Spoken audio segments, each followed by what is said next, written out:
नमस्कार, आप देख रहे हैं रियल एक्सप्रेस। देश दुनिया की बड़ी खबरों में आपका स्वागत है। मैं अंजना आज के मुख्य समाचारों में बात करेंगे, मगर खबरों की ओर बढ़ने से पहले एक नजर सुर्खियों पर।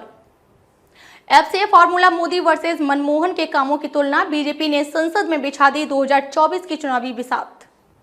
अंग्रेजों का नहीं, अब अपने कानून से चलेगा देश। गृह मंत्री अमित शाह ने संसद में पेश किए 3 नए कानून।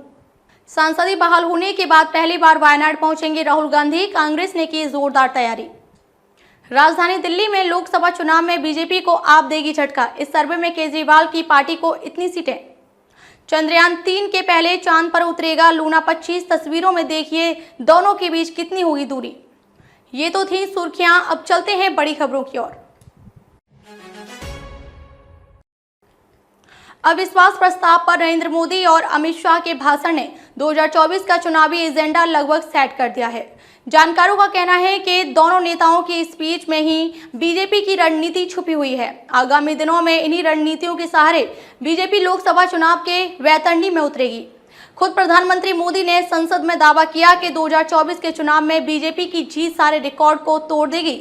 बीजेपी सांसद निशिकांत दुबे ने लोकसभा में दावा करते हुए कहा कि पार्टी 400 सीटें आगामी चुनाव में जीतेगी। इंडिया गठबंधन बनने के बाद बीजेपी के दावों ने सियासी हलकों में हलचल मचा दी। भारत सरकार ने ऐतिहासिक कदम उठाते हुए 3 महत्वपूर्ण कानूनों को खत्म कर उसकी जगह 3 नए कानून पेश कर दिए। 11 अगस्त को इन्हें लोकसभा में पेश किया गया। गृह मंत्री अमित शाह ने संसद में तीनों कानून को पेश करते हुए कहा कि गुलामी की सभी निशानियों को समाप्त करने की दिशा में कदम उठाया गया है।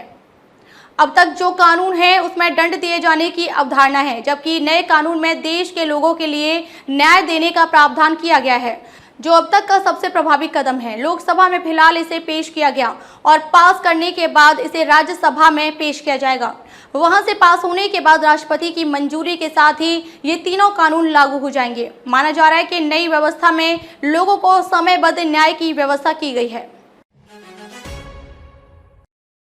राष्ट्रीय नेता राहुल गांधी शनिवार यानी 12 अगस्त को 2 दिवसीय दौरे पर अपने संसदीय क्षेत्र वायनाड पहुंच रहे हैं। हाल ही में लोकसभा की सदस्यता बहाल होने के बाद कांग्रेस नेता का ये पहला वायनाड दौरा है।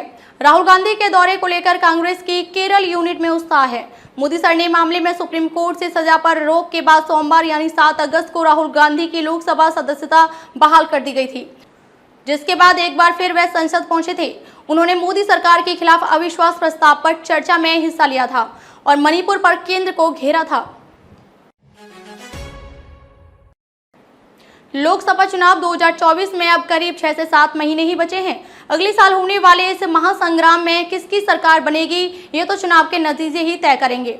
उससे पहले विपक्षी गठबंधन इंडिया बनने के बाद एक अहम सर्वे किया गया, जिसमें देश की राजधानी दिल्ली की लोकसभा सीटों को लेकर चौंकाने वाले आंकड़े सामने आए हैं। 2024 आम चुनाव के लिए ये सर्वे किया है। इसके माध्यम से लोगों का रुझान जानने की कोशिश की गई है।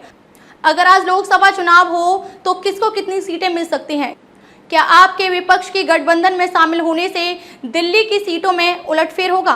ताजा ओपिनियन पोल में तीसरी बार भी बीजेपी के नेतृत्व में केंद्र में सरकार बनते दिख रही है। एनडीए इंडिया सर्वे के आंकड़े। सर्वे के मुताबिक देश में बीजेपी नीत एनडीए गठबंधन को 318 सीटें मिलने का अनुमान है। चंद्रयान 3 के बाद रूस ने अपना मून स्पेसक्राफ्ट लॉन्च कर दिया है।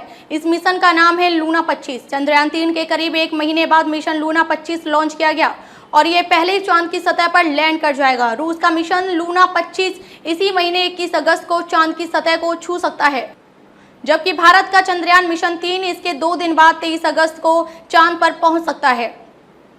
चांद पर चंद्रयान 3 के लैंडिंग की लोकेशन 69.63 दक्षिण 32.32 पूर्व है। वहीं रूसी मिशन की लोकेशन 69.5 दक्षिण 43.5 पूर्व है। चंद्रयान 3 और लूना 25 की दूरी ज्यादा नहीं होगी। भारत और रूस दोनों के ही मून स्पेसक्राफ्ट चांद के दक्षिणी ध्रुव पर उतरेंगे। षणमुगा सुब्रमण्यन ने बताया है कि चांद पर चंद्रयान 3 और लूना 25 के बीच की दूरी 118 किलोमीटर होगी। षणमुगा सुब्रमण्यन वही शख्स है जिन्होंने चंद्रयान 2 के विक्रम लैंडर के मलबे का सही पता लगाया था।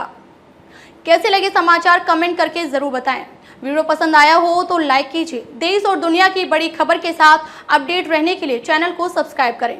खबरों में अब तक के लिए बस इतना ही। फिर होगी आपसे मुलाकात कुछ ऐसी ही बड़ी खबरों के साथ। तब तक के लिए नमस्कार और देखते रहिए रियल एक्सप्रेस।